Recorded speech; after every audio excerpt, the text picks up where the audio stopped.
जय मसीह की। मैं स्टैनली मैकवान, मेरे YouTube channel Hindi Gujarati Bible study में आपका स्वागत है। मेरे चैनल को सब्सक्राइब कर लीजिए। शैतान क्यों बना? उसने ऐसा क्या किया? मैं घमंड की बात नहीं कर रहा, लेकिन उसके ऐसे कौन से काम थे जिसके कारण उसे शैतान कहा गया? क्या आज वो काम कहीं आप में तो नहीं? क्या है उसके काम, कैसे उसके काम, ये जानने के लिए इस वीडियो को पूरा देखो। के वचन की ओर चले और बाइबल से प्रकाशित वाक्य उसका 20वां है। और अगर किसी का फोन चालू रह गया तो मेहरबानी करके उसको बंद कर दे ताकि कोई डिस्टर्ब ना हो। और अभी कोई बाहर नहीं जाएगा और सभी लोग वचन को ध्यान से सुनना। प्रकाशित वाक्य उसका 20वां अध्याय और हम पढ़ेंगे उसके 7वें वचन से लेकर उसके 10 वचन तक। प्रकाशित वाक्य 20 7 से 10। जब 1000 वर्ष पूरे हो चुकेंगे तो शैतान कैद से छोड़ दिया जाएगा। वह उन जातियों को जो पृथ्वी के चारों ओर होगी, अर्थात गोग और मागोग को, जिनकी गिनती समुद्र की बालू के बराबर होगी, भरमा कर लड़ाई के लिए इकट्ठा करने को निकलेगा। वे सारी पृथ्वी पर फैलकर पवित्र लोगों की छावनी और प्रिय नगर को घेर लेगी और आग स्वर्ग से उतरकर उन्हें भस्म करेगी। उनका भरमाने वाला शैतान आग और गंधक की उस दिन में, जिसमें वह पशु और झूठा भविष्य वक्ता भी होगा, डाल दिया जाएगा और वे रात दिन युगानुयुग पीड़ा में तड़पते रहेंगे। परमेश्वर पिता का वचन हमारे बहुत ही आशीषित है और परमेश्वर पिता का वचन सच्चा है। और बाइबल में लिखा है कि तू सच्चाई को जानेगा तो सच्चाई तुझे आजाद करेगी। और ध्यान से आज एक बार फिर परमेश्वर के वचन को सुनते रहना, क्योंकि आज परमेश्वर अपने वचन के जरिए हमसे फिर कुछ बातें करने के लिए जा रहे।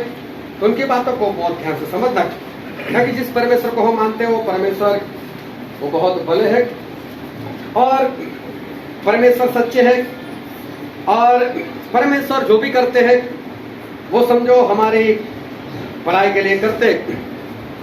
जब इंसान ने गुनाह किया था, पाप किया था, तो हमारे परमेश्वर वो हमारे लिए इंसान बने और इंसान बनकर इस धरती पर आए, पापियों का नाश करने के लिए नहीं, लेकिन पापियों को बचाने के लिए। तो प्रभु यीशु हम पापियों को बचाने के लिए इस धरती पर आए। वो परमेश्वर बनकर नहीं आ सकते थे, क्योंकि परमेश्वर बनकर आए तो परमेश्वर इतने पवित्र है कि कोई भी इंसान उनको देख नहीं सकता, और देखेगा तो उनकी पवित्रता के कारण वो उसी वक्त वहां पर मर जाएगा।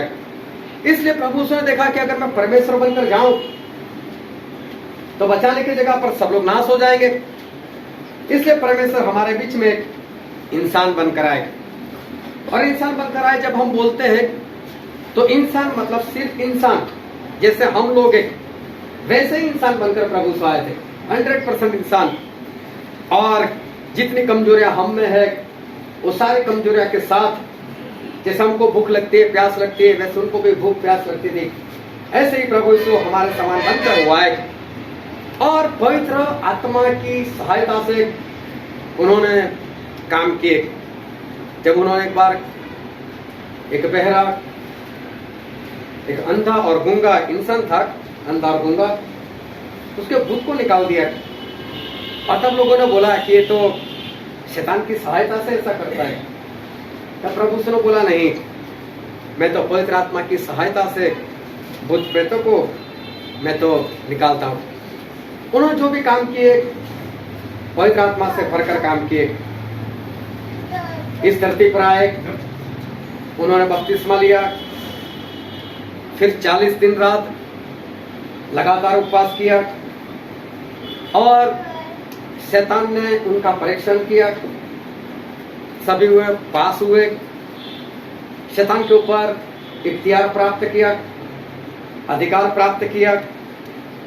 और प्रभु यीशु कहते थे जब इस धरती पर थे बोले मैं जो कुछ भी करता हूं अपने पिता की अगुवाई में करता हूं। इस बात को ध्यान समझता, मैं जो भी करता हूं पिता परमेश्वर की अगुवाई में करता हूं। एक बेटा वही करता है जो कि अपने बाप को करते हुए देखता है, तो बोले मैं तो वही करता हूं जो मेरे पिता वो करते। जब तक वो धरती पर रहे 33.5 साल, उनमें जो सेवकाई का उनका जीवन था 3.5 साल, वो लगातार पिता परमेश्वर को धन्यवाद देते रहे और पिता परमेश्वर की अधीनता में रहे और सारा महिमा जो है वो पिता परमेश्वर को देते रहे। ये इतनी साधारण सी बात नहीं है, किसी को महिमा देना, किसी की अधीनता में रहना, किसी का कहा हुआ करना, ये इतनी आसान बात नहीं है।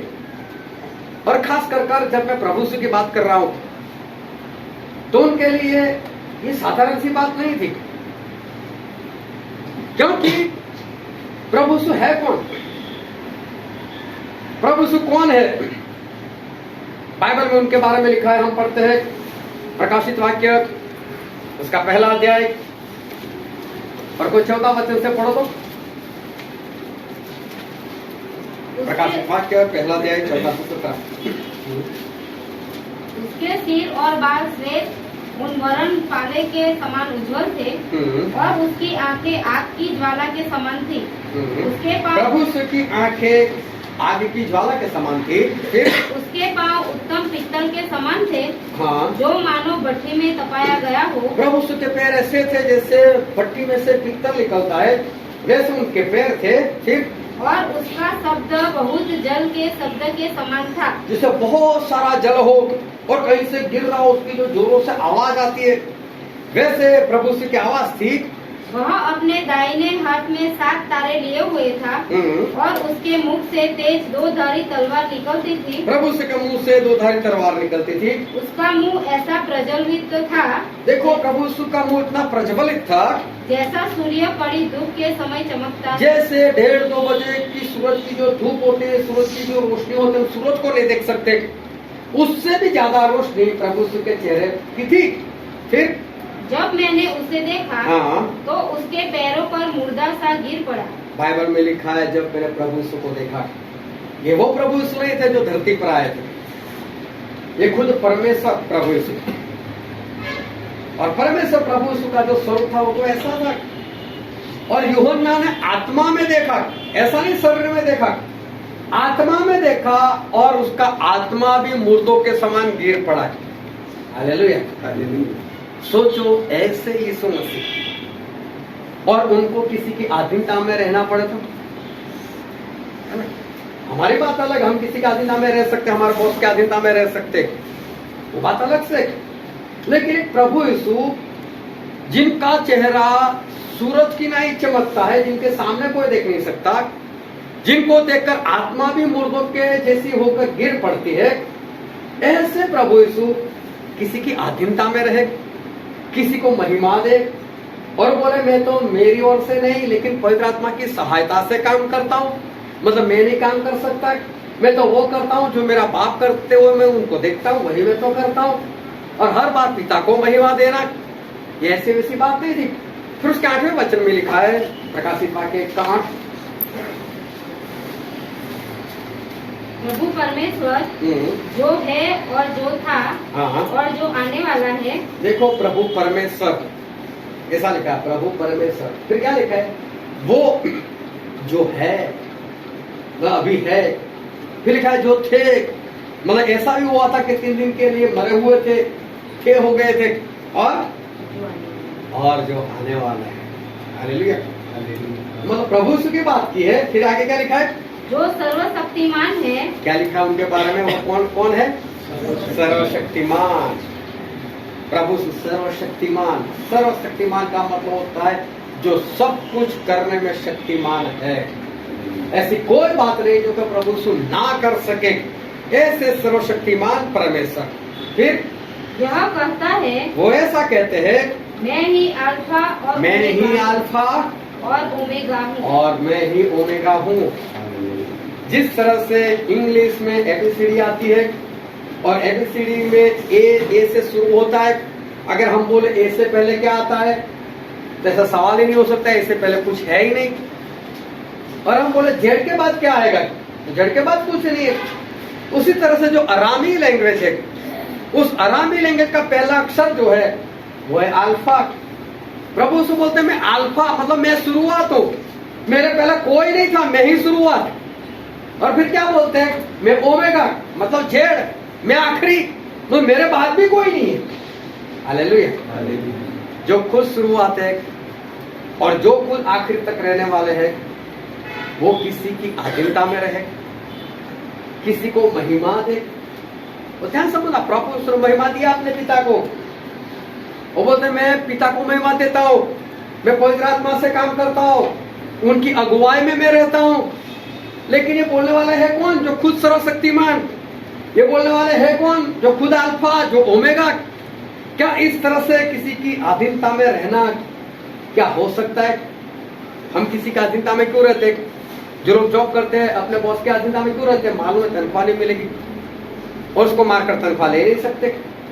लेकिन इतनी ताकत हो कि पूरी कंपनी खरीद ले, तो क्या मैनेजर की अधीनता में कोई रहेगा? तो उसको चला तेरे तो मैं कंपनी खरीद सकता हूँ, कौन अधीनता में रहे? प्रभु सब कुछ कर सकते थे, लेकिन फिर भी अधीनता में रहते थे। हालेलुया। इस बात को समझने का प्रयत्न करना कि प्रभु यीशु की अधीनता मतलब बहुत बड़ी बात थी। ये छोटी मोटी साधारण सी बात नहीं थी। वो हर बार कहते थे कि मैं वही करता हूं जो मेरे पिता को देखता हूं करते हुए। वो पिता के साथ में रहते थे और हमेशा पिता जैसे चाहते थे वही किया करते थे, पिता की अगुवाई में वो करते थे। और फिर इब्रानी में ऐसा लिखा है, इब्रानी उसका 5वां अध्याय और उसका 8वां वचन,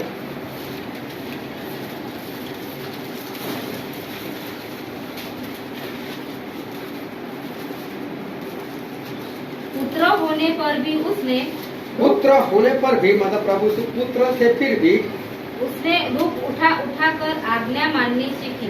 दुख उठा उठा कर आज्ञा मानना सीखा। देखो आज्ञा ऐसे नहीं मानते थे, आज्ञा मानने के कारण तो बहुत दुख उठाना पड़ा। दुख उठाते उठाते उन्होंने आज्ञा मानना सीखा। हालेलुया। अपने दिमाग में रखना कि हम कोई साधारण इंसान की बात नहीं कर रहे, हम उनकी बात कर रहे जो खुद सर्वशक्तिमान, जो अल्फा, जो ओमेगा, वो दुख भी उठाए, सहन भी करे और आज्ञा मानना भी सीखे। कितनी बड़ी बात। प्रभु यीशु अपने पिता की आज्ञाकारी में रहते थे। तो सोचो हम इंसानों को कितनी अधीनता में रहना चाहिए। अगर हमारे परमेश्वर प्रभु यीशु इतनी अधीनता में रहे तो हम इंसान को कितना कुछ करना चाहिए, हमें कितनी अधीनता में रहना चाहिए। वो परमेश्वर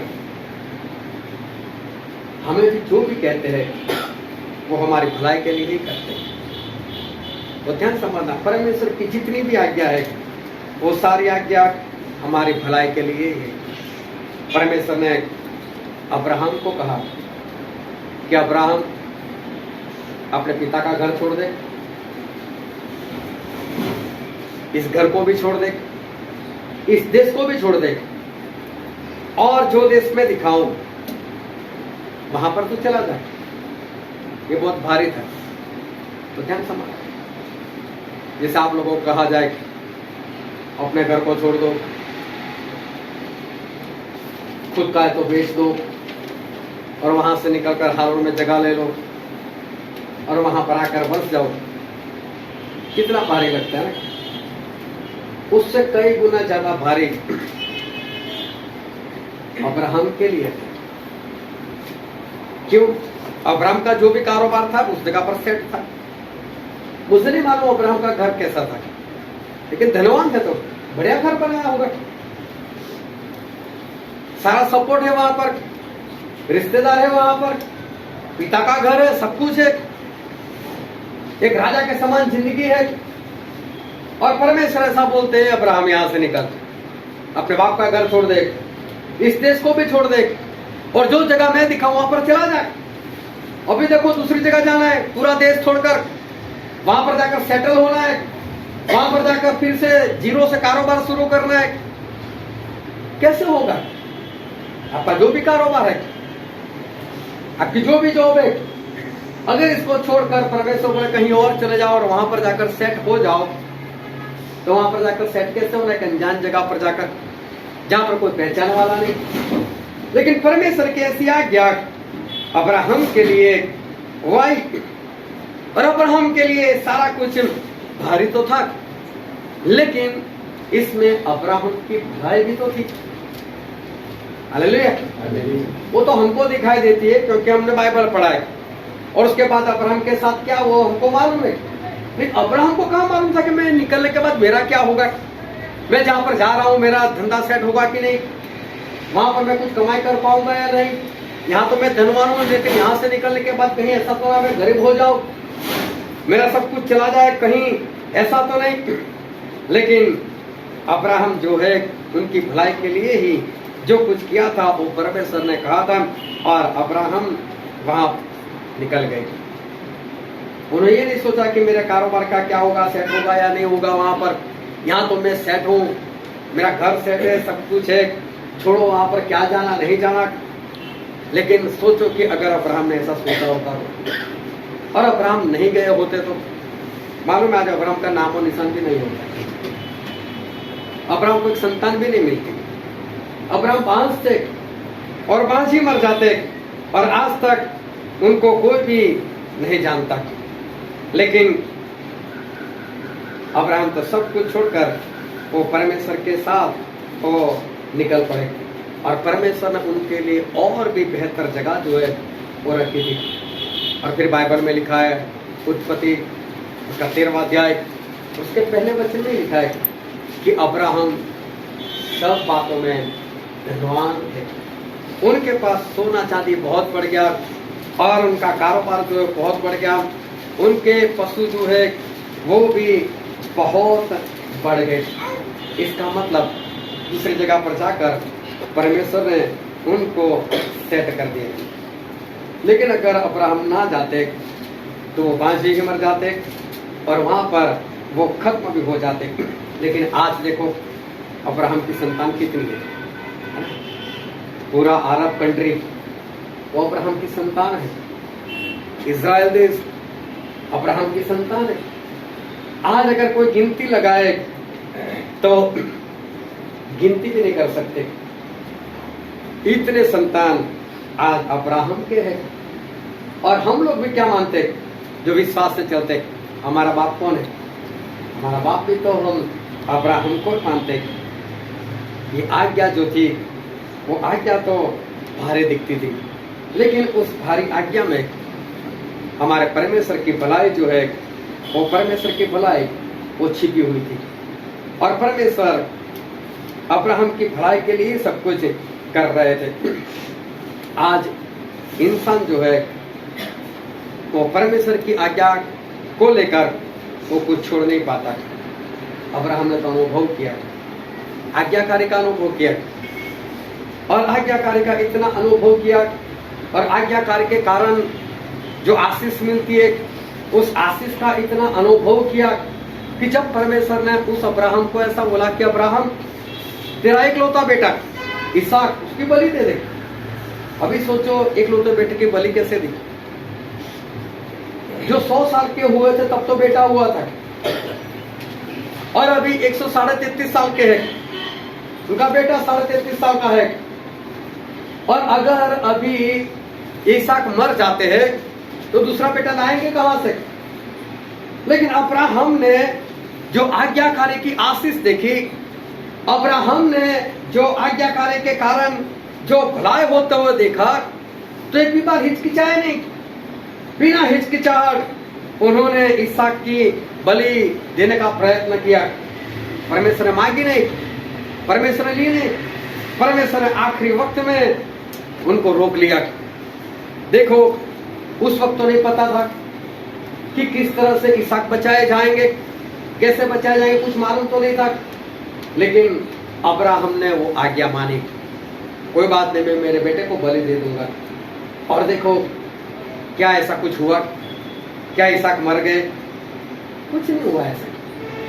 परमेश्वर की आज्ञा में हमारे भलाई छिपी है, चाहे उस आज्ञा में दिखता जो भी है, आज्ञा भारी दिखती है, दिखने में ऐसा लगता है कि परमेश्वर को छोड़ने को कह रहे, लेकिन हम जितना छोड़ते हैं उससे कई गुना ज्यादा भलाई जो है वो हमारे परमेश्वर ने हमारे लिए वो छोड़ कर रखी है उस आज्ञा में। लेकिन शुरू में वो बात नहीं दिखाई देती। आज वही अब्राहम को अपना बाप मानने वाले लोग कैसे हैं? आज जो लोग अब्राहम को अपना बाप मानते हैं वो लोग है कैसे? और बाइबल में लिखा है, हम एक वचन पढ़ते हैं, यूहन्ना रचित सुसमाचार उसका 8वां अध्याय और उसका 39 वचन। उन्होंने उसको उत्तर दिया, हमारा पिता तो अब्राहम है। यीशु ने उनसे कहा, यदि तुम अब्राहम की संतान होते तो अब्राहम के समान काम करते। हालेलुया। अब्राहम की संतान होते तो अब्राहम के काम करते, अब्राहम जैसे काम करते। तो अब्राहम ने क्या किया? वो तो धनवान थे, अपना कारोबार सेट था, बढ़िया सा घर था, वो सब कुछ छोड़ दिया परमेश्वर के कारण। परमेश्वर की एक आज्ञा के कारण उन्होंने ये सब कुछ छोड़ दिया। जबकि आज परमेश्वर के लोग उस अब्राहम की संतान वो कैसे काम कर रहे हैं? अब्राहम ने तो छोड़ दिया था, लेकिन आज उसकी संतान क्या कर रहे? एक धनवान प्रभु के पीछे आया, भागते भागते आया, घुटनों के बल गिर गया, यीशु यीशु स्वर्ग में जाने के लिए मैं क्या करूं? प्रभु से बोलते हैं, जाओ को मान। बोले कौन कौन सी? तो बोले हत्या ना कर, चोरी ना कर, विचार ना कर। तो बोलते ये सारी आज्ञा तो मैं बचपन से मानता हूं, और मेरे अंदर कौन सी कमी घटी है, क्या अधूरापन है? प्रभु से बोलते हैं अगर तू संपूर्ण होना चाहता है तो काम कर, वो तेरी जितनी भी संपत्ति बेच दे, जो भी पैसा है गरीबों में बांट दे, और फिर मेरे पीछे चल, और स्वर्ग में तुझे धन मिलेगा। उसको बताया, पहले से बता दिया, स्वर्ग में तुझे धन मिलेगा। और मालूम वो इंसान कैसे चला गया? उदास होकर चला गया। क्यों? उसकी संपत्ति ज्यादा थी। ये अपने आप को अब्राहम की संतान कहते हैं। क्या अब्राहम के काम है? अब्राहम ने झटके से छोड़ना सीखा, छोड़ दिया, यहां तक अपने के लिए तो बेटे को भी छोड़ दिया। और जो अपने आप को अब्राहम की संतान मानता है वो देखो छोड़ने के लिए भी तैयार नहीं, जबकि परमेश्वर बोल रहे तुझे धन तो मिलेगा। आज इंसान परमेश्वर का कहा हुआ वो कुछ भी नहीं कर रहा। सही में इंसान की औकात है क्या? ध्यान समझ है। आज इंसान परमेश्वर की आज्ञा नहीं मानता, वो छोड़ने के लिए तैयार नहीं। लेकिन आज हम इंसान लोगों की सही में परमेश्वर के आगे औकात है क्या? बाइबल में लिखा है, हम पढ़ते हैं प्रेरितों के काम उसका 17वां अध्याय उसका 25वां वचन।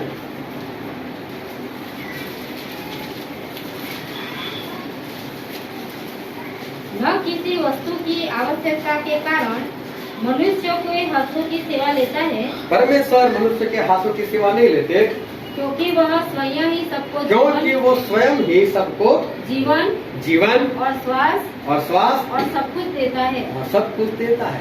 हालेलुया।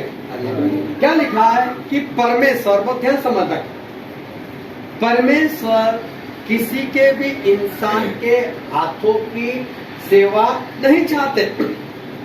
अगर कोई ऐसा बोला कि मैं परमेश्वर की सेवा कर रहा हूं तो इसका मतलब परमेश्वर तो फिर कमजोर हो गया, है ना? अगर हम परमेश्वर की सेवा करें तो फिर परमेश्वर तो कमजोर है। बाइबल में लिखा है परमेश्वर को किसी के हाथों की सेवा चाहिए ही नहीं। क्या उनका सर दर्द होगा?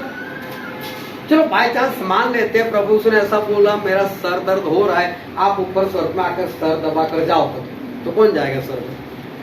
है किसी की ताकत? ऐसा होने नहीं वाला है।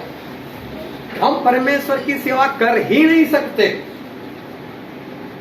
तो परमेश्वर बोलते हैं मुझे किसी इंसान के हाथों की सेवा नहीं चाहिए, लेकिन उसको जीवन मैं देता हूं, उसको सांस ऑक्सीजन मैं देता हूं, ऐसा बोला है। और कभी हवा में एक इंजेक्शन भर लेना और किसी इंसान को दे देना, वो हवा का इंजेक्शन, इंसान मर जाएगा। और मुझे बताओ कि आपके नाक में ऐसा कौन सा मशीन रखा है जिसके कारण आपके नाक में सिर्फ ऑक्सीजन ही जाता है। जहां पर ऑक्सीजन के बोतल मिलते हैं ना, वहां जाकर वो कंपनी वाले को पूछना, भाई साहब आप कितना करते हो तो ऑक्सीजन का बोतल भरता है, मालूम नहीं कितने मशीन लगा, कितनी कार्रवाई करते तब जाकर ऑक्सीजन उसमें घुसता है। और आपका नाक ऐसे दिन ना सो जाते तो अभी ऑक्सीजन ही लेते रहते हैं। ये परमेश्वर का बनाया हुआ नाक है, इसके उसके अंदर परमेश्वर कोई मशीन सेट नहीं किया, लेकिन नाक को बोलकर रखा है बस ऑक्सीजन जाना चाहिए तो ऑक्सीजन ही जाता है।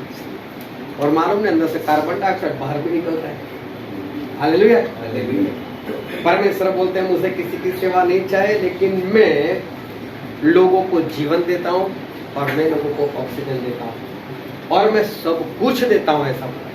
हालेलुया। अभी ध्यान से समझ, सोचो वो परमेश्वर ज्यादा नहीं। आज इंसान जो है वो परमेश्वर क्या क्या नहीं मानता, लेकिन अगर परमेश्वर ज्यादा नहीं, सिर्फ 1 मिनट के लिए, सिर्फ 1 मिनट के लिए पूरी दुनिया में अगर ऑक्सीजन बंद कर दे तो अभी इसी वक्त सोचो परमेश्वर सिर्फ 1 मिनट के लिए ऑक्सीजन बंद कर दे तो, और लोगों को बोल दे, कोट कर करे, देख मैं 1 मिनट के लिए ऑक्सीजन बंद कर रहा हूं और तू देख लेना। 1 मिनट के बाद सारे इंसान क्या बोलेगा? हाँ प्रभु मानेंगे, आपको भी मानेंगे। प्रभु आप बोलो सही, क्या कर रहे हैं? प्रभु मैं ये करूंगा, प्रभु मैं वो करूंगा। सारे लोग वो तुरंत ही प्रभु को वो मानने वाले बन जाएंगे। ज्यादा नहीं, प्रभु सभी को उठाकर सिर्फ 2 सेकंड के लिए टक टक, बस 2 सेकंड, इतना था। सभी को नरक में डालकर बाहर निकाले एक बार, सिर्फ 2 सेकंड के लिए। मैं बोलता हूं तो बात टक टक और 2 सेकंड हो जाते हैं, टक टक, बस इतना बस। लेकिन उस आग में डालकर ऐसे बाहर निकाले, उसके बाद जितने लोगों का बपतिस्मा ना, भागते भागते मेरे पास स्टैंडी बाय बपतिस्मा दे दो। अगर मैं बोलूंगा अरे अभी इसी वक्त अभी चाहिए बपतिस्मा, क्यों? 2 पल आग में जलकर आया है। अभी तो संडे है और मैसेज आ जाएगा अगली होल नाइट में मैं हूं। बहाना तो है ही नहीं उसके पास। अभी अगली होल नाइट में मैं हूं, संडे में हूं, सोमवार में हूं, मंगलवार में हूं, सारी मीटिंग में फिर हाजिर। अभी तो मेरा जरूरी काम है, मैं नहीं आ सकता, नरक में डाला नहीं। इसलिए 1 मिनट के लिए ऑक्सीजन बंद नहीं कर रहे ना परमेश्वर। इसलिए अगर मुझे परमेश्वर है कुछ वक्त देते, बोले मेरे हाथ में धरती दे, मैं तो कर दे दिखा। प्रभु इतने बड़े जो अल्फा और ओमेगा फिर भी आज्ञाकारी कर रहे, और ये इंसान जिसके पास खुद का कुछ है नहीं, जो खुद कर नहीं सकता, और मालूम नहीं इसको इतना कितना घमंड है कि परमेश्वर की आज्ञा जो है वो मान नहीं रहा। अगर परमेश्वर 1 मिनट के लिए अगर ऑक्सीजन बंद कर दे, 2 सेकंड के लिए अगर आग में डाल दे, सभी लोग नोट कॉपी निकाल कर आएंगे। चलिए भाई मैंने टारगेट सेट कर लिया, अब मुझे यही काम करना है, ये काम देखो मैं कैसे कर कर बताता हूँ। मुझे मालूम आज तक नहीं लिखा किसी ने, पक्का किसी में ताकत हो तो मेरे मुंह पर नोट मार कर दे, बताओ ये मैंने लिखा है ना। अभी तो है घमंड है, चर्बी बहुत है अभी तो, परमेश्वर उतारते नहीं ना। 1 मिनट के लिए सांस बंद नहीं करते ना, इनको ऐसा लगता है कि हम ही है बस। इस कारण प्रभु से पतरस को बोला, जबकि बहुत सारी मछली आ गई, उसका कारोबार था मछली का, मछली बेचने के लिए जाना था। प्रभु से एक आवाज लगाए, पतरस मेरे पीछे चल। ये मछली क्या, मैं तो तुझे इंसान को पकड़ने वाला बनाऊं। पूरा ढेर छोड़कर पतरस चले गए। क्या पतरस घाटे में गए? तो परमेश्वर जो भी आ गया जो उसके पीछे कुछ भलाई तो थी। वो मछलियां जितनी भी थी और जितने भी पैसों की थी उससे कई गुना ज्यादा वो परमेश्वर की भलाई थी ना उसके पीछे। परमेश्वर की सारी आज्ञा के पीछे एक भलाई ही है। लेकिन इंसान जो है वो इंसान समझ नहीं पाता। पतरस का कुछ भी बुरा नहीं हुआ। बरसों पहले 2003 में जितनी कमाई आज लोगों की नहीं है, उस वक्त मेरी इतनी कमाई थी। और तब मुझे परमेश्वर ने बोला कि छोड़ एक बार, और सही में छोड़ दिया। आज तक मैंने कभी किसी के आगे ऐसे हाथ नहीं फैलाया, कभी भी किसी के आगे मेरा हाथ नहीं फैलाया। छोड़ने के बाद की बात कर रहा हूं। कभी भी परमेश्वर ने ऐसा मौका मेरे जेब में आने नहीं दिया। लेकिन जो लोग जॉब करते हैं, जो लोग कारोबार करते हैं, ऐसे लोगों को मैंने हाथ फैलाते हुए देखा है। ऐसे लोगों को मैंने लोन लेते हुए देखा है। मैं जानता हूं ऐसे लोगों को कि जिनको परमेश्वर ने बोला था, जिनको परमेश्वर ने कहा था कि भाई साहब छोड़ दे, छोड़ दे, मैं बैठा हूं, छोड़ दे तेरी जॉब, मेरा काम कर। जबकि उसकी कमाई भी इतनी थी, मुझे मालूम है, लेकिन आधीन नहीं हुए। आज भी उनकी कोई तरक्की नहीं है। आज भी उनके जीवन में कोई भी तरक्की वाला काम नहीं। एक भाई साहब को बोला परमेश्वर छोड़ दे जॉब, चल मेरे पीछे। छोड़ तो दिया लेकिन सिर्फ दिखावा, कोई काम नहीं, कोई तरक्की नहीं, कुछ भी नहीं। मैंने उन लोगों को हाथ फैलाते हुए देखा है।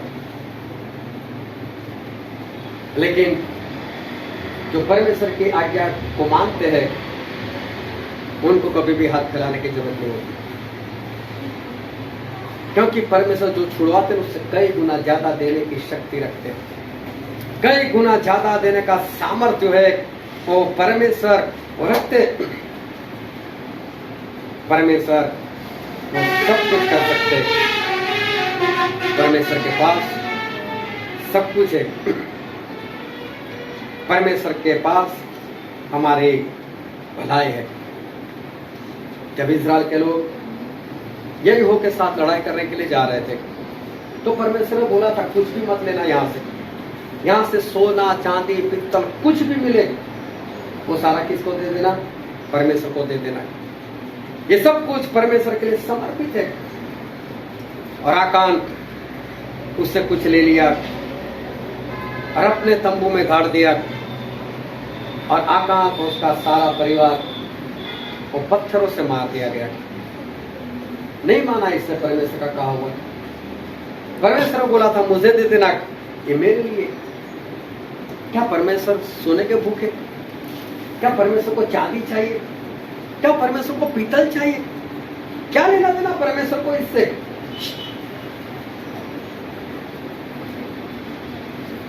परमेश्वर कुछ नहीं चाहिए, लेकिन परमेश्वर की कुछ योजना होती है।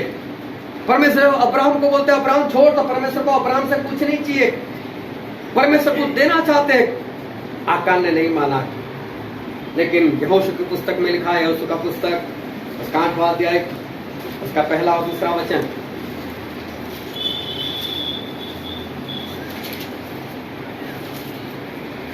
अब यहोवा ने यहोशू से कहा मत डर और तेरा मन कच्चा न हो। कमर बांधकर सब योद्धाओं को साथ ले और एक पर चढ़ाई कर। सुन, मैंने एक राजा को उसकी प्रजा और उसके नगर और देश समेत तेरे वश में किया है। और जैसा तूने यरीहो और उसके राजा से किया वैसा ही ए और उसके राजा के साथ भी करना। केवल तुम पशुओं समेत उसकी लूट तो अपने लिए ले सकोगे। हालेलुया। वहाँ जो कुछ मिले वो अब तुम है। हालेलुया। ये यरीहो के बाद की बात है। यरीहो को मारा, उसके बाद ए नाम के जो शहर थी उसकी बात थी। अब परमेश्वर क्या बोलने के लिए जाने वाले थे कि ए में से जितना मिले, जितना सोना मिले, चांदी मिले, पित्तल मिले, जो भी मिले सब तुम्हारा। मुझे इससे कोई लेना देना नहीं। लेकिन पहले परमेश्वर ने क्या बोला कि यही वो में से मेरे, वो मुझे दे दे, वो मेरे लिए। लेकिन उसके बाद ऐ के पास जाओ और वहां से जितना भी मिले वो तुम्हारा। लेकिन आकान को ये बात कहाँ दिखाई दी? परमेश्वर ने बोला भी कहा था, लेकिन इतना तो पता होना चाहिए ना कि हम अब्राहम की संतान। जब अब्राहम ने छोड़ा तो परमेश्वर ने उसको तो बहुत गुना दिया। तो परमेश्वर जब हमको छोड़ने को बोलते हैं तो कुछ तो देने वाले होंगे और उससे ज्यादा ही देने वाले होंगे। लेकिन आज अब्राहम की संतान को इस बात के ऊपर विश्वास नहीं, और अब्राहम की संतान कहते हैं लेकिन अब्राहम की तरह छोड़ नहीं पाते। आकान ने छोड़ा नहीं और आकान जो है वो मारा गया। लेकिन उसके बाद परमेश्वर ने बोला कि जितना है वो सभी आपका। देखो आकान जितना लेकर आया था ना, उससे कई गुना ज्यादा ऐसे आकान इकट्ठा कर सकते थे। परमेश्वर ने एलिया को बोला, एलिया गए सारपत में उस विधवा के पास और उसको बोला मेरे लिए पानी लेकर आ। अकाल था, एक ही मुट्ठी आटा पड़ा था इसके पास, इसकी कुप्पी में थोड़ा सा ही तेल था, एक ही रोटी बनने वाली थी और वो पानी लेने के लिए गई। और एलिया बोलता है कि पानी के साथ साथ मेरे लिए रोटी भी लेकर आना। अभी और सोच में पड़ गई, एक ही मुट्ठी आटा, एक ही रोटी बनेगी। मैंने और मेरे बेटे ने तो ऐसा सोच कर रखा है कि एक रोटी बनेगी, आधी आधी खाएंगे और फिर मर जाएंगे, क्योंकि अकाल है, बरसात तो आ नहीं रही, कुछ मिल नहीं रहा, महंगाई है, हमारे पास कुछ नहीं है। लेकिन एलिया ने बोला कोई बात नहीं, मर जाना, लेकिन पहले रोटी मुझसे खिला। और स्त्री ने सोचा कोई बात नहीं, देखी जाएगी, आधी रोटी खानी थी, नहीं खाते पहले मर जाएंगे। और एलिया को रोटी खिलाई तो 3.5 साल तक खाती रही ना। हालेलुया। लेकिन पहले तो परमेश्वर के दास को दी ने। परमेश्वर ने पहले तो बोला है पहले इसको दे तो मैं तुझे दूंगा, इसे नहीं दिया होता तो। परमेश्वर की योजना होती है, परमेश्वर जब भी बोलते तो छोड़, तो उसके पीछे परमेश्वर की बहुत बड़ी योजना होती है। इसने एक रोटी छोड़ी, मालूम नहीं हजारों रोटी इसको तो मिल गई है ना। 3.5 साल तक कभी भी इसके जीवन से वो रोटी वो कभी भी वो कम नहीं हुई। परमेश्वर जो भी कहते हैं वो जब मानते हैं तो परमेश्वर की आशीष आती है। लेकिन परमेश्वर जो कहते हैं उनका कहा हुआ नहीं मानना, मालूम इसका मतलब क्या होता है? बहुत ध्यान से बच्चों को समझ रखें। परमेश्वर जो आज्ञा देते हैं उसको अगर नहीं मानते तो नहीं मानने का मतलब मालूम है? जो वचन आज हमने पढ़ा था प्रकाशित वाक्य, कोई बात नहीं, निकालने की जरूरत नहीं है, उसका 20 अध्याय और 7 से लेकर 10 वचन हमने पढ़ा था। वहां पर ऐसा लिखा है कि इस धरती पर प्रभु के 1000 साल खत्म हो गए। 1000 साल के बाद शैतान को एक बार फिर से नरक से छोड़ा गया। शैतान फिर बाहर आया और अपने सारे दुष्टात्माओं की फौज को भरमाया। बोले चलो हम यीशु के साथ लड़ाई करते हैं, और सारे लड़ाई करने के लिए इकट्ठा हो गए और उन लोगों ने जंग छिड़ दिया प्रभु यीशु के सामने। और बाइबल में लिखा है वहां पर कि आसमान से आग आई और सभी लोगों का खात्मा कर दिया। और उसके बाद जो शैतान था उसको उठाकर उस आग की झील में डाल दिया, जहां पर वो पशु मतलब कि मसीह का विरोधी था, और जहां पर वो झूठा भविष्यवक्ता भी था, वहां पर शैतान को डाल दिया गया। हालेलुया। जो वचन हमने पढ़ा वहां पर एक बात बताई है, और बात यह है कि शैतान का नाश हुआ। किस तरह से परमेश्वर शैतान का नाश करते हैं वहां पर बताया गया है। लेकिन सबसे पहले तो सवाल यह है कि शैतान आया कहां से और शैतान बना कैसे? ये शैतान था कौन? ये शैतान जो था वो पहले तो एक इंसान ही था। अभी शैतान हमारा सब्जेक्ट नहीं है, इसलिए हम उसमें डिटेल में नहीं जाते, लेकिन शैतान के बारे में डिटेल में जानना होगा तो मेरे YouTube चैनल को सब्सक्राइब कर लीजिए। और इस वीडियो की डिस्क्रिप्शन में मैंने नीचे शैतान के ऊपर बाइबल स्टडी उसकी लिंक रखी है, तो आप वहाँ पर जाकर शैतान के बारे में जान लेना, वो कौन था, कहाँ से आया था, किस तरह शैतान बना। और आदम और हवा से पहले जो धरती थी, आदम और हवा से पहले जो बस्ती थी उसमें शैतान था। क्योंकि जब उत्पत्ति हम पढ़ते हैं, उत्पत्ति 1 और 1, तो वहां पर ऐसा लिखा है, आदि में परमेश्वर ने आकाश और धरती बनाए। फिर उत्पत्ति 1 और 2 में ऐसा लिखा है, और धरती बेडोल और सुनसान थी और पानी में अंधेरा था, और परमेश्वर का आत्मा उस अंधेरे पानी के ऊपर मंडराने लगा। उत्पत्ति 1 और 1 ये कहना चाहता है कि आदि परमेश्वर ने आकाश और धरती बनाए। लेकिन दूसरा वचन कहता है पृथ्वी बेडोल थी, सुनसान थी, तो परमेश्वर से ऐसी नहीं बनी थी। परमेश्वर कभी बेडोल नहीं बनाते। लेकिन उत्पत्ति 1 और 1 और उत्पत्ति 1 और 2, उन दोनों के बीच में बहुत बड़ा कुछ हो गया है, बहुत बड़ी घटना हो गई है, बहुत बड़े मुद्दत का काम वहां पर हो गया है। इन दोनों के बीच में हजारों लाखों या अरबों साल बीत चुके हैं, और इन दोनों के बीच में एक बस्ती थी। इन दोनों के बीच में उत्पत्ति 1 और 1 और 1 2 के बीच में वहां पर इंसान भी थे, और उस इंसानों में ये जो शैतान था वो वहीं पर था, और वो तो एक आम इंसान था, लेकिन पवित्र था और परमेश्वर का पूरा सामर्थ्य उसके पास था। वो स्वर्ग में जा सकता था और स्वर्ग में से वापस आ सकता था। पूरी धरती उसके वश में थी, और उस वक्त उसको एक घमंड आया। उस वक्त शैतान को एक घमंड आया, और उसके अंदर एक सोच आई, और परमेश्वर की आज्ञा को छोड़कर कुछ और ही वो सोचने लगा। और देखो उसको क्या सोच आई और कैसी सोच थी, इसको ध्यान से समझना। और हम पढ़ते हैं यशायाह नबी का पुस्तक, यशायाह भविष्यवक्ता का पुस्तक, उसका 14 अध्याय और 12, 13 और 14 वचन।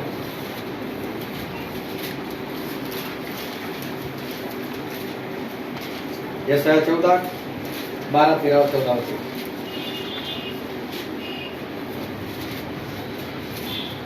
ये भोर के चमकने वाले तारे, हाँ, ये शैतान के लिए कहा गया है। तू कैसे आकाश से गिर पड़ा है, तू जो जाति जाति को हरा देता था, तू अब कैसे फाटकर भूमि पर गिराया गया है। तू मन में कहता तो था, मैं स्वर्ग पर चढ़ूंगा, मैं अपने सिंहासन को ईश्वर के तारागण से अधिक ऊंचा करूंगा, और उत्तर दिशा की छोर पर सभा के पर्वत पर विराजूंगा। मैं मेघों से भी ऊंचे ऊंचे स्थानों के ऊपर चढ़ूंगा, मैं परम प्रधान के तुल्य हो जाऊंगा। हालेलुया। 14 तक पढ़ लिया है ना। यशायाह 14 और 12 से 14 एक ध्यान समझना। यहाँ शैतान के लिए लिखा है, और शैतान के लिए यहाँ पर 5 बातें ऐसी लिखी है। उस 5 बातों के ऊपर मैं जोर लगाना चाहता हूँ। और 13 वचन से पढ़ो तो, तू मन में करता तो था, देखो शैतान मन में ऐसा बोलता था, मैं स्वर्ग पर चढ़ूंगा, मैं स्वर्ग पर चढ़ूंगा। बहुत ध्यान समझना क्या लिखा है, मैं, इसको ध्यान समझना। सबसे पहले यहाँ पर 5 बार मैं है। मैं स्वर्ग पर चढ़ूंगा, फिर दूसरी बात, मैं अपने सिंहासन को ईश्वर के तारागण से अधिक ऊंचा करूंगा, मैं अपने सिंहासन को तारागण से भी ऊंचा करूंगा। दूसरी बार मैं स्वर्ग पर चढ़ूंगा। दूसरी बात, मैं अपना सिंहासन ईश्वर के तारागण से भी ऊंचा करूंगा। दूसरी बार फिर तीसरी बार क्या लिखा है, और उत्तर दिशा की छोर पर सभा के पर्वत पर विराजूंगा। मैं उत्तर दिशा में उसके छोर पर जो सभा का पहाड़ है उसके ऊपर मैं विराजूंगा। और ध्यान समझना, यहाँ जो उत्तर दिशा लिखी हुई है, ये उत्तर दिशा में परमेश्वर का स्वर्ग है। उत्तर दिशा मतलब परमेश्वर का स्वर्ग। और एक वचन हम पढ़ते हैं अय्यूब का पुस्तक, उसका 1 अध्याय उसका 6 वचन।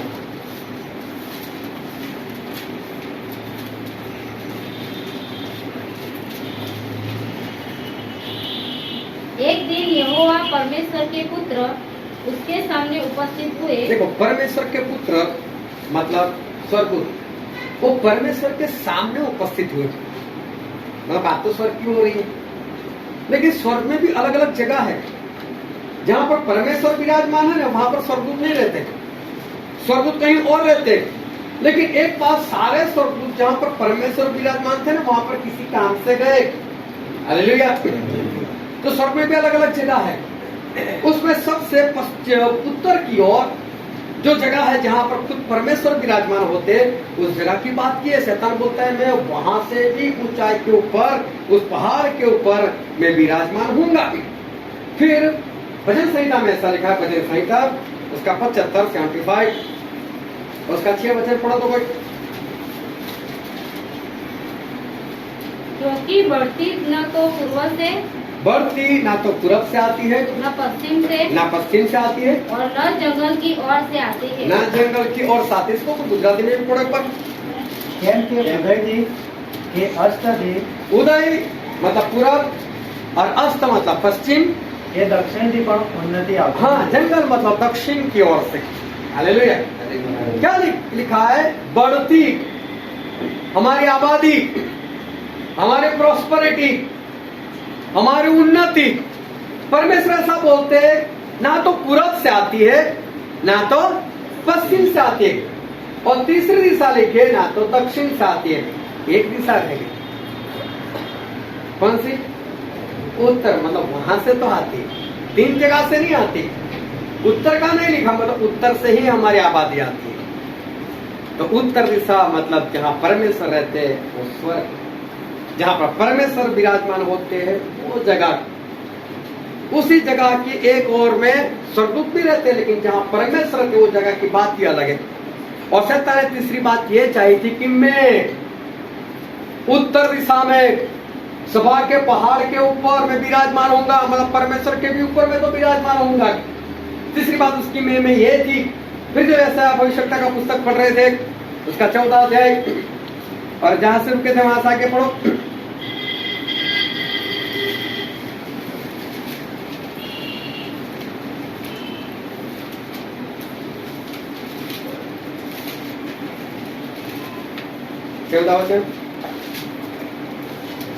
मैं मेघों से भी ऊंचे ऊंचे स्थानों के ऊपर चढ़ूंगा। मैं मेघों से भी ऊपर ऊंचे ऊंचे स्थानों में चढ़ूंगा। एक बार फिर मैं परम प्रधान के तुल्य हो जाऊंगा। मैं परम प्रधान के तुल्य हो जाऊंगा। हालेलुया। देखो, यहाँ शैतान के लिए 5 बातें लिखी है। 5 बातों में मैं है। सबसे पहली बात यहाँ पर मैं वाली यह है कि वो सबसे पहले तो ये कहता है मैं स्वर्ग पर चढ़ूंगा, मैं चढ़ूंगा। दूसरी बात वो बोलता है मैं अपना सिंहासन परमेश्वर के तारागण से भी ऊंचा करूंगा।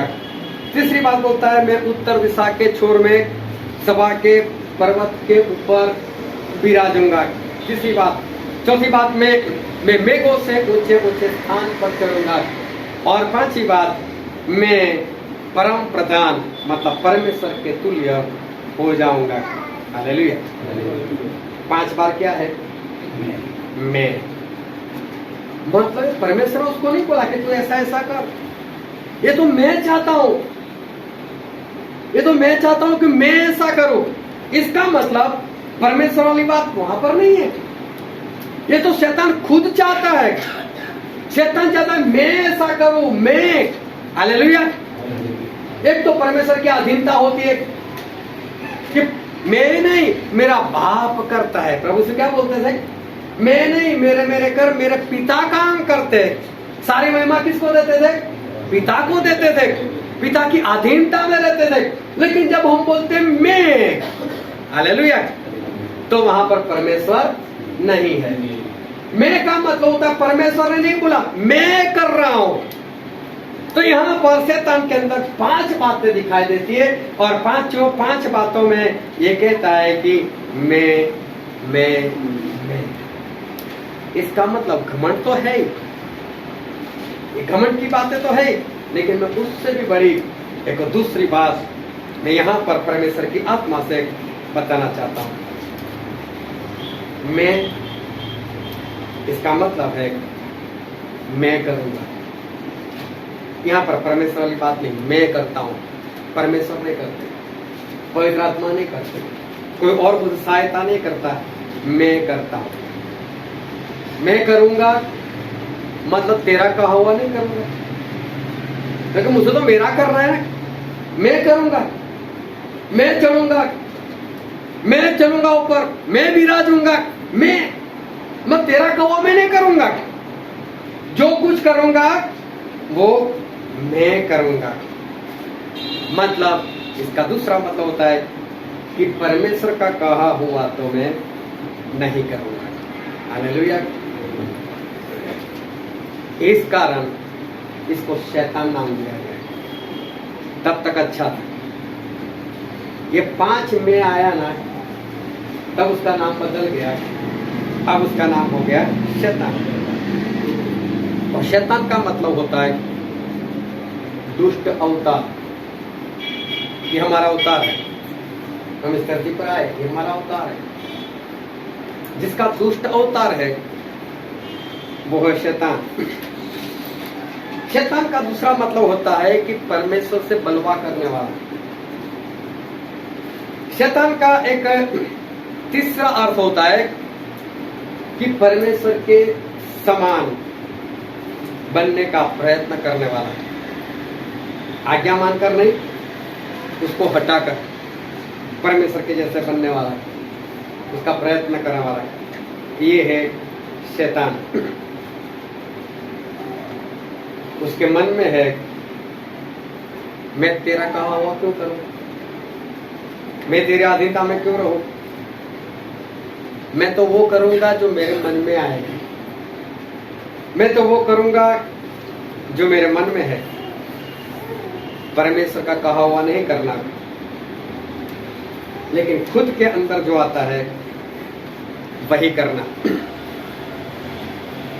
ये है मैं वाली बात, ये परमेश्वर की अधीनता में नहीं रहने वाली बात।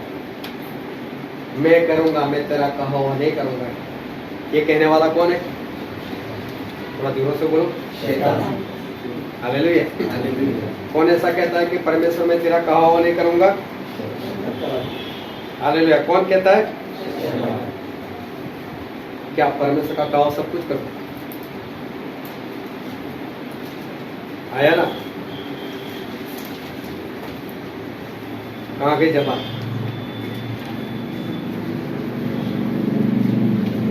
कौन ऐसा बोलता है कि मैं तेरा कहा हुआ नहीं करूंगा? कौन है वो? थोड़ा जोर से बोलो, वीडियो में आवाज आए। कौन है वो? शैतान। हालेलुया। वो कहता है मैं तेरा कहा हुआ नहीं करूंगा। जितने लोग परमेश्वर का कहा हुआ नहीं करते वो कौन है? आईना देखकर देखो क्या दिखता है अंदर। क्या दिखेगा अगर आईना सामने आ गया तो? क्या दिखेगा अंदर? परमेश्वर उनके दास के जरिए बोलते हैं और दास का कहा हुआ नहीं करते। कौन है वो? थोड़ी हिम्मत रखो, जोरों से बोलो। जो परमेश्वर का कहा हुआ नहीं करते, जो ऐसा बोलता है मैं करूंगा, जो ऐसा बोलता है मैं चढ़ूंगा, जो बोलता है कि मैं परमेश्वर के तुल्य हो जाऊंगा, मैं करूंगा तेरा कहा हुआ नहीं करूंगा, उसको परमेश्वर ने एक नाम दिया और वो नाम क्या है? शैतान। वो तो है ही शैतान। लेकिन आज जितने भी इंसान वो परमेश्वर की आवाज सुनकर, उनकी आज्ञा सुनकर भी नहीं करते, वो कौन है? वो सारे शैतान है। लेकिन परमेश्वर आज उनके वचन से हमको सिखाते, मालूम है शैतान कितना दुष्ट है। ये दुष्ट अवतार है, बहुत ही दुष्ट है। जो वचन हमने पढ़ा था प्रकाशित वाक्य उसका 20वां अध्याय, और कोई पढ़ो तो उसका 1, 2, 3 वचन। फिर मैंने एक स्वर्गदूत को स्वर्ग से उतरते देखा, जिसके हाथ में अथाह कुंड की कुंजी और एक बड़ी जंजीर थी। उसने उस अजगर अर्थात पुराने सांप को, जो इबलीस और शैतान है, पकड़ के 1000 वर्ष के लिए बांध दिया और उसे अथाह कुंड में डालकर बंद कर दिया और उस पर मोहर लगा दी कि वह 1000 वर्ष के पूरे होने तक जाति जाति के लोगों को फिर न भरमाए। इसके बाद अवश्य है कि वह थोड़ी देर के लिए फिर खोला जाए। हालेलुया। अभी ध्यान से समझना है। प्रभु सुआए जब दूसरी बार आने वाले उस दिन पहले, सबसे पहले शैतान को पकड़ा, उसको अथाह कुंड में मतलब नरक में डाला, उसको बांध दिया, उसके ऊपर ढक्कन लगा दिया ताकि वो बाहर ना निकल पाए और किसी को भरमा ना सके। अभी वो नरक में जड़ रहा है, और ऐसा कितने साल तक रखा मालूम है? 1000 साल। 1000 साल। और 1000 साल वो जलता रहा। कितनी पीड़ा उसको हो गई होगी। और 1000 साल के बाद जब उसको छोड़ा, वो वचन हमने पढ़ा था 7 से लेकर 10, फिर शैतान को 1000 साल के बाद छोड़ दिया गया। और जैसे ही बाहर निकला, मैंने तो भी बात बताई, सिर्फ 2 पल के लिए, 2 सेकंड के लिए अगर सभी इंसानों को नरक में डाल दिया जाए तो बाहर निकल कर एक ही बात करेंगे, हाँ अगली होल नाइट में मैं हूँ, उसके बाद वाली होल नाइट में भी हूँ, जब तक मैं जिंदा हूँ मैं हुई हूँ, सारी मीटिंग में हुई हूँ, अब मैं सब कुछ छोड़कर मैं परमेश्वर के पीछे चलो। क्योंकि 2 पल चला है। अगर 1 मिनट के लिए उसकी सांस रोक दी जाए, परमेश्वर ऑक्सीजन देना बंद कर दे, तो मेरा मानना है कि सारे इंसान जो सुधर जाएंगे और बोलेंगे हाँ प्रभु हम आपके पीछे ही चलने वाले, उनका सारा झूठा ज्ञान इधर उधर हो जाएगा, सारे बहाने बंद हो जाएंगे और सभी लोग परमेश्वर के पीछे भागने वाले बन जाएंगे। लेकिन ये इतना दुष्ट है कि 1000 साल के बाद निकला तो वापस लोगों को भरमाने लगा, चलो यीशु के साथ लड़ने के लिए जाते। अबे तू तो 1000 साल तक बंद रहा था, 1000 साल तो तुझे बांध कर रखा, 1000 साल तो तू जलता रहा, तुझे इतना नहीं पता चलता कि वो अभी भी तुझे बांध सकते, अभी भी तुझे मार सकते। 1000 साल के बाद तो उसको इतना ही करना था कि प्रभु उसे माफ कर दो। लेकिन तो उसके बाद भी क्या बोलता है कि चलो यीशु को मारने के लिए चलते हैं। मैं कई लोगों को देखता हूं कि जिनके जीवन में बरसों से समस्या है और बरसों से उनके घर के हालत नहीं बदल रहे, और फिर भी आज्ञाकारी नहीं कर रहे। मैं बरसों सिखाता है कि अपने परिवार वालों को परमेश्वर के राज्य के लिए तैयार करो, एक विश्वास में लेकर आओ। मैंने ऐसा देखा है कि उनके कहने के अनुसार ये लोग करते हैं, लेकिन ऐसा नहीं देखा कि ये लोग उनको लेकर आए। अरे हो सके 1 महीने में आपका काम ना हो, 2 महीने में काम ना हो, 1 साल में काम हो, अभी तक काम ही नहीं कर पाया, अभी तक कुछ हुआ ही नहीं, समस्या छुटकारा भी नहीं हो रहा है। बीमारी आती है तो आती रहती, जाती ही नहीं, तो भी पता नहीं चलता। तो इनमें और शैतान में कोई फर्क है क्या? वो भी तो 1000 साल चलने के बाद बोलता है चलो लड़ने के लिए, ये भी इतना तड़पने के बाद, इतना भुगतने के बाद अभी बोल रहे मैं तो ना क्या ना मानू, मैं तो ना करूं, मैं तो होल नाइट में मानना हूं, मैं तो ये ना करूं, मैं वो ना करूं। तो इनमें और शैतान में कोई फर्क है क्या? फर्क है इसमें? ना तो उनके हालात बदलते हैं और फिर भी अपने जीवन में जो सुधार आना चाहिए वो सुधार नहीं आ रहा है। क्या माने इसको? अभी भी इसके जीवन में वही शैतान वाली बात है, मैं करूंगा, मैं करूंगा, तो परमेश्वर का कहा हुआ नहीं करता, मतलब मैं करता हूं वही बात हुई, मैं करता हूं। तो शैतान और इंसान में फर्क क्या रहेगा? लेकिन मालूम है परमेश्वर क्या करेंगे। 8वां वचन पढ़ो तो उसका। वह उन जातियों को जो पृथ्वी के चारों ओर होंगी, अर्थात गोग और मागोग को, जिनकी गिनती समुद्र की पार के बराबर होगी, भरमा कर लड़ाई के लिए इकट्ठा करने को निकलेगा।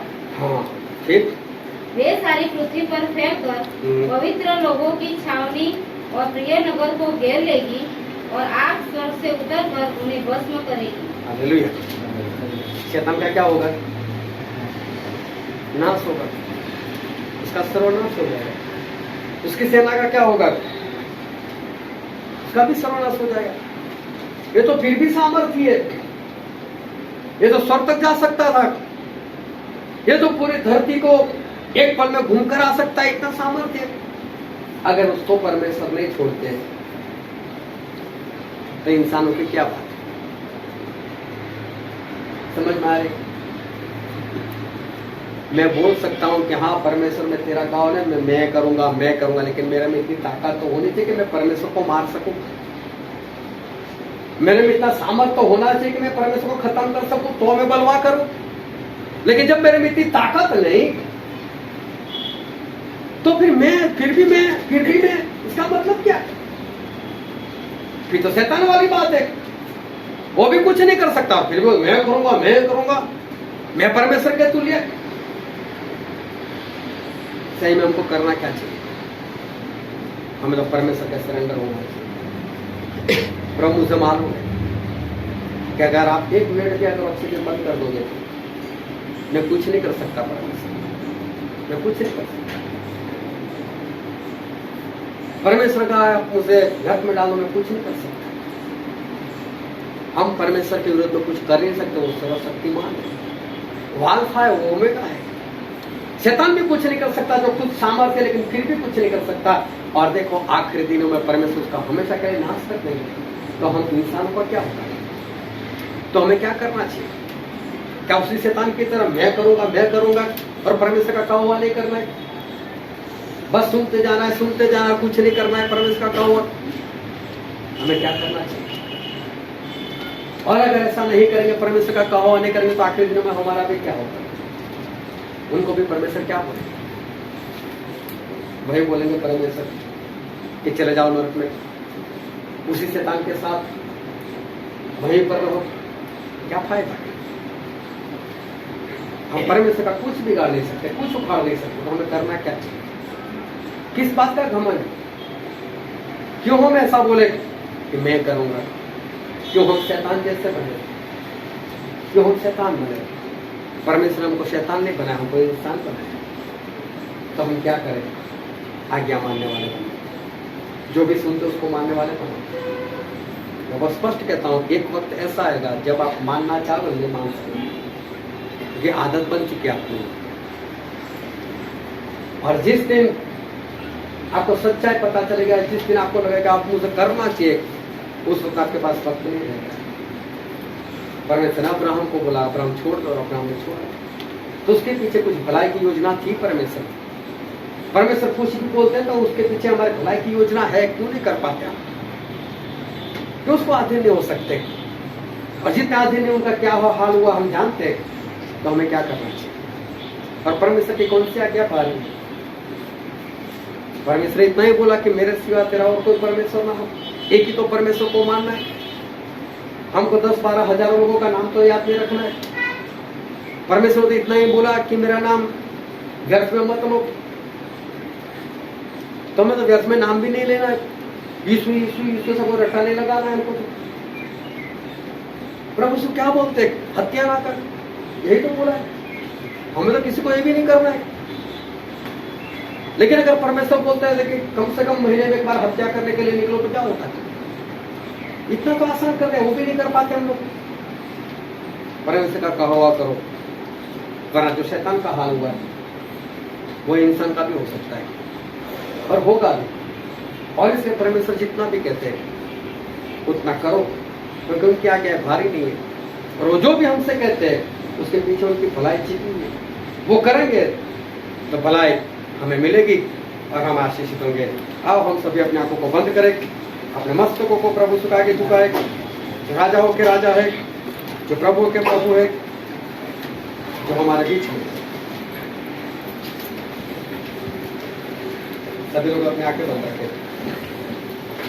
और परमेश्वर की आवाज अभी भी हमारे बीच में। मेरे प्रियो,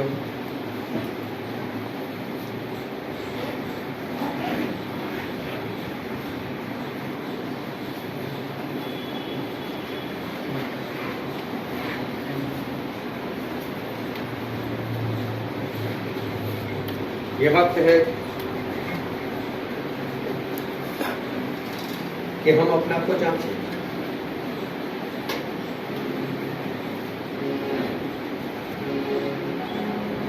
ये वक्त है कि हम अपने आप को परखें।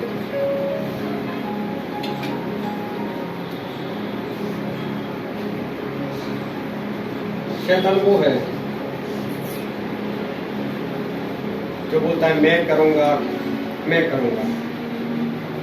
मैं तो ये कहना चाहता कि प्रभु तेरा कहो वो नहीं, मैं करूंगा। आज जितने भी लोग वचन नहीं मानते वो भी यही कहना चाहता है कि मैं करूंगा।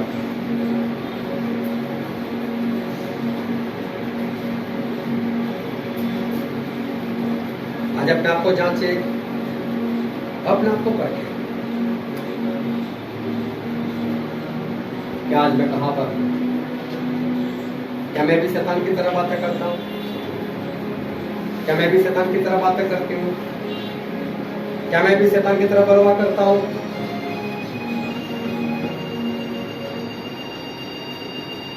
क्या मैं भी शैतान की तरह काम करता हूं? तो शैतान का नाश हो गया।